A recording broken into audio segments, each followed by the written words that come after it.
வணக்கம். இப்பதிவினை முதல் தடவை பார்ப்பவர்கள் அல்லது ஏற்கனவே பார்க்க தவறியவர்கள் சப்ஸ்கிரைப் பண்ணி பார்க்கும்படி தயவுடன் கேட்டுக்கொள்கிறேன்.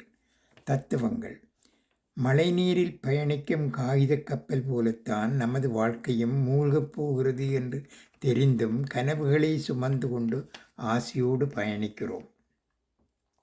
ஒரே நாளில் எல்லாம் மாறிவிடும். சில சமயம் மகிழ்ச்சியாக, சில சமயம் கோபமாக. எப்படி மாறினாலும் ஒன்று மட்டும் உறுதி, எதுவும் நிரந்தரமில்லை என்பது. பிழைக்க விரும்பினால் உழைக்க விரும்பு. இறை தேடு, இறையும் தேடு. நிறைகளை பேசு, நிறைய பேசாதே. கேட்பவரிடம் சொல், சொல்பவரிடம் கேள். பெரியோரை வணங்கு, சிறியோரை வாழ்த்து. இவையே ஒருவருடைய வாழ்க்கையை உணர்த்தும் உன்னதங்கள். நன்றி, வணக்கம்.